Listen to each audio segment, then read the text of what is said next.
It's a big achievement. দেখেন আজকে তার মতো মানে মানুষের সান্নিধ্য পাওয়া এবং তার মুখ থেকে আমার নামটা, আমার নিজের নাম শোনা, এটাই হচ্ছে মানে আমি আই ফিল মানে অনেক ইন্সপায়ার্ড ফিল করি।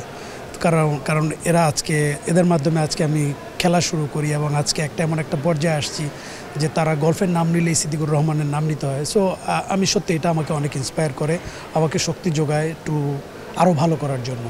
আসলে আমি লাকিলি মানে আমি জাস্ট 3 দিন আগে আসছি, 3 দিন আগে থেকে টুর্নামেন্টটা শুরু হয়েছে এবং আমি প্রত্যেক দিন আমি জাস্ট এই যে মোমেন্টগুলো, প্রত্যেকটা মোমেন্ট আমি এনজয় করেছি।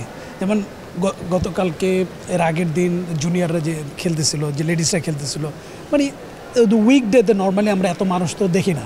তো এই টুর্নামেন্টের কারণে আমরা যেই পরিমাণে ক্রাউড দেখছি, যেই পরিমাণে আমরা খেলোয়াড়দেরকে দেখতে পারছি, জুনিয়র ছেলে মেয়ে সবাইকে দেখতে, মানে আই ফিল রিয়েলি এক্সাইটেড। এবং আমিও ওদেরকে চেয়ার আপ করছি এবং আমি আমাদের অথরিটির সাথে কথা বলেছি যে স্যার আমাদের এই ধরনের টুর্নামেন্ট মিনিমাম 12 মাসে 12টা হওয়া উচিত, সো দ্যাট আমরা এই যে এত পটেনশিয়াল প্লেয়াররা যে আছে সারা বাংলাদেশে ছড়ায় আছে, আমরা দিনের শেষে আমরা কিন্তু এই প্লেয়ারগুলোকে আমরা পাবো অটোমেটিকলি, আমাদের খুঁজতে হবে না।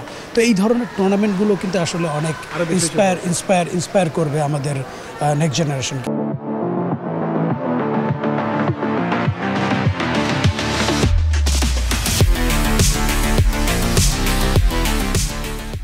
আসলে অনেস্টলি আমাদের দেখেন গল্ফটা আমাদের বাংলাদেশে একেবারেই নতুন একটা গেম, বাট তারপরও আলহামদুলিল্লাহ মানে আমরা সবাই মিলে, আমি এখানে ক্রেডিট দিব আমাদের অথরিটিকে যে তারা আজকে একটা ইনিশিয়েটিভ নিয়েছিলেন, যার দরুন আজকে আমরা গল্ফটা একটা অ্যাচিভমেন্ট করতে পেরে আজকে আমরা এই জায়গায় আসতে পেরেছি। এবং এই যে এখন যে এই ধরনের ধারাবাহিকতা চলে আসতেছে, এরকমভাবে চলতে থাকলে এবং এটাকে বেটার করলে আমরা আরও অনেক মানে প্লেয়ার, আমরা ইন্টারন্যাশনাল আন্তর্জাতিক মানের প্লেয়ার আমরা দেখতে পাবো নিঃসন্দেহে।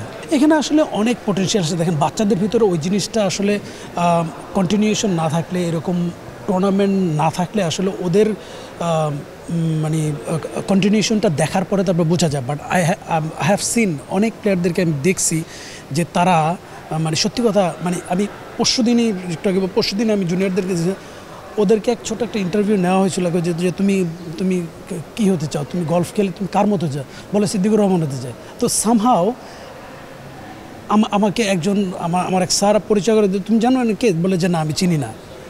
সো জিনিসটা কি, ও সিদ্দিকুর হইতে চায় বাট ও সিদ্দিককে চেনে না।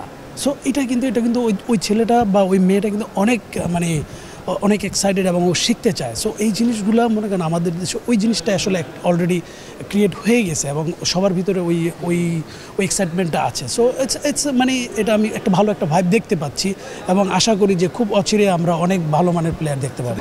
এটা করার যে আসলে এখানে 2টা কারণ আছে। একটা কারণ হলো গিয়ে যে আমি দেশে কম থাকি, আর দ্বিতীয় কথা হচ্ছে দেশে টুর্নামেন্ট না হলেও তার আমাকে পাবেন না, কারণ আমার সময়টা তো আমি কাজে লাগাচ্ছি, আমার সময়টা নিয়ে আমি ব্যস্ত। সো দেশে যখনই টুর্নামেন্ট হবে তখন ওই টুর্নামেন্টে পার্টিসিপেট করলে তখনই কিন্তু আপনারা বা সাধারণ মানুষ বা গল্ফ লাভাররা দেখতে পাবে। সো এখানে আসলে 2টারই গ্যাপ আছে, তো টুর্নামেন্ট প্লাস আমার অ্যাভেলেবিলিটি।